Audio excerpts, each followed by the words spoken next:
L'eccellente lavoro di selezione che hanno fatto per noi Taglio Fresco di Fratelli Bonin, da cui siamo partiti per costruire questo percorso, e poi la dinamicissima Silvia ha detto che non bisogna dire amministratore delegato di Oselladore Caffè, allora chiamiamo semplicemente l'anima, no? L'anima, una delle donne, diciamo così, di Oselladore Caffè, che ci ha permesso e ci permette ovviamente di raccontare le storie qua a Rossano Veneto. Beh, oggi ospite abbiamo, intanto si presenti così, facciamo prima. Io sono Antonio Sambo, sono responsabile del coordinamento dell'Oasi della Brussa, che è un insieme di aziende e di territori di quasi 2000 ettari nell'area di Caorle, a nord di Venezia. Noi siamo produttori, siamo agricoltori prima di tutto e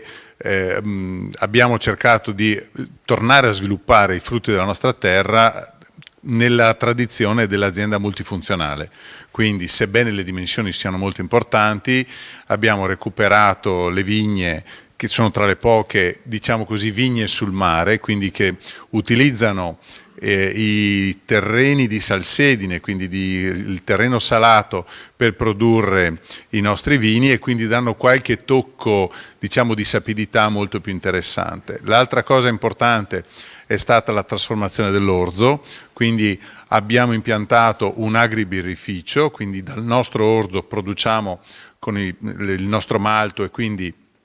le birre che hanno diciamo le loro stagionalità, hanno delle peculiarità molto importanti, e tra l'altro quest'anno proprio a dicembre abbiamo ricevuto ben 3 premi, 2 luppoli d'oro e 1 d'argento, e poi i frutti della terra, dell'orto, quindi con le conserve, con le marmellate, con il frutteto, quindi un po' questa idea di oasi, di natura, di recupero del rapporto di sostenibilità tra l'uomo e i prodotti e la terra e l'ambiente sono un po' la guida, il driver con cui ci stiamo muovendo e sui quali stiamo investendo e sviluppando. L'ultima nata è l'energia, che ci sta rendendo completamente autosufficienti in tutti i processi di lavorazione che realizziamo sul territorio.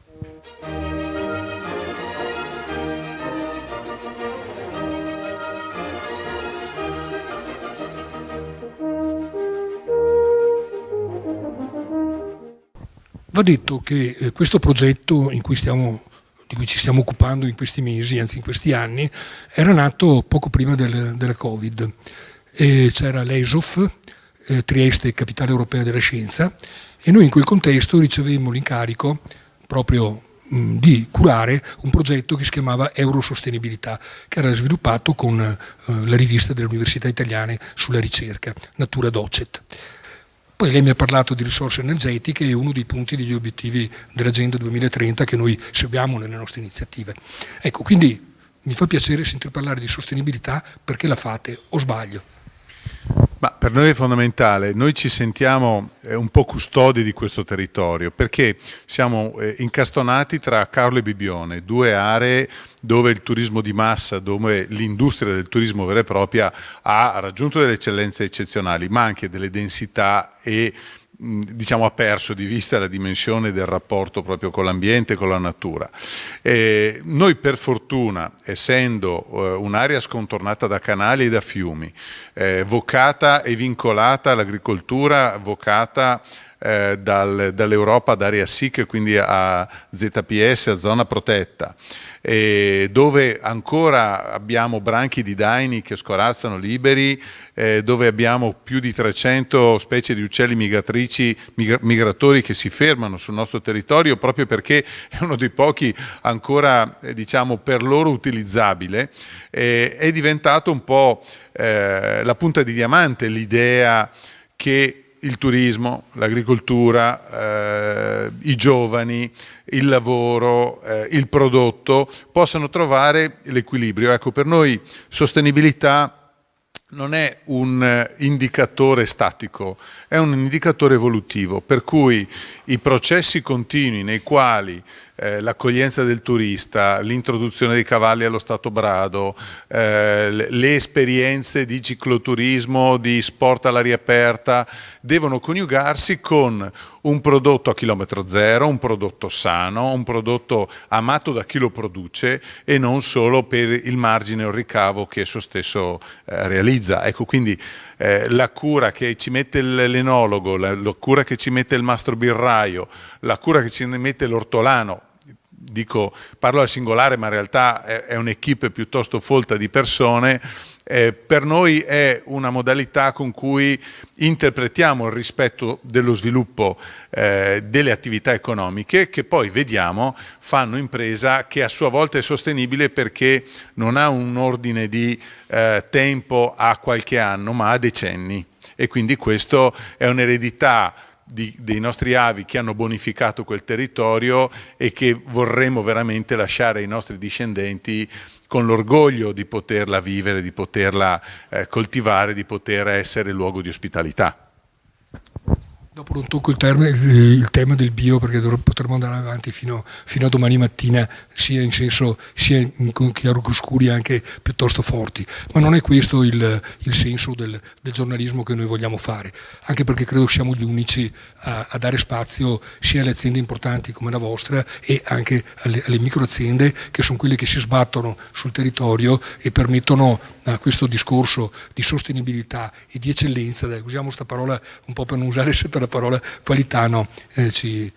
permette di essere. Bene, allora io adesso farei un breve escurso molto veloce sui prodotti e dopo riprenderemo il discorso perché qua abbiamo un sacco di voci da raccogliere. Sì, qui davanti vedete diciamo, l'area delle bollicine dove i nostri prosecchi, le nostre uve, il nostro glera, appunto che raccoglie questa sapidità particolare dei terreni sul mare, siamo a 1,5 chilometri dall'Adriatico, hanno queste note particolari, vengono vinificate in bianco e rosé, in cuvée e in brut, extra brut, quindi ed extra dry, e hanno diciamo la classica denominazione prosecco ma con queste note un po' particolari. Abbiamo i fermi che anche da questo punto di vista sono dei bianchi molto interessanti, lo Chardonnay, il Pinot Grigio, che hanno anche in questo caso aggiungono diciamo, la tipicità del vitigno, queste note floreali e di diciamo il gusto soprattutto di questa sapidità che sposano molto bene diciamo i latticini, i formaggi e il pesce, soprattutto quello d'altura, così come il Sauvignon che è forse il più floreale ecco, di tutte le essenze. Poi passiamo alle birre. Le birre, noi abbiamo 6 tipologie di birre, le bianche, le Helles, le IPA, le Stout e l'extra Stout, che sono sostanzialmente le classiche di diciamo, derivazione inglese, reinterpretate nel nostro stile, dal nostro mastro birraio, ma soprattutto fonte di un orzo che abbiamo recuperato, l'orzo Eraclea, è un orzo autoctono presente negli scritti dei Romani, non sappiamo esattamente da dove venisse prima perché non ci sono molte tracce, è stato perso nella produzione industriale degli ultimi decenni, lo abbiamo recuperato proprio perché è autoctono, ma soprattutto perché ha una bellissima resistenza al terreno salato e quindi mantiene comunque una buona resa. In questa resa si trasferisce nella maltazione questa nota salata che poi chiaramente sparisce in sé nella birra o nelle varie tipologie, ma ci permette di produrre questa birra agricola che ha delle caratteristiche molto interessanti perché sviluppa la sua fermentazione direttamente in bottiglia, quindi viene chiamata birra viva proprio perché la distinzione con quella industriale è che il processo, diciamo, in alta pressione, in chimica, diciamo così, dell'industriale viene evitato dalla nostra produzione, che lavora sulla materia fresca, tanto che la nostra produzione ha un tempo di conservazione molto più breve di una birra tradizionale che è quasi infinita industriale. La nostra ha un tempo di consumo entro i 2 anni, ecco, per essere goduta nella sua pienezza.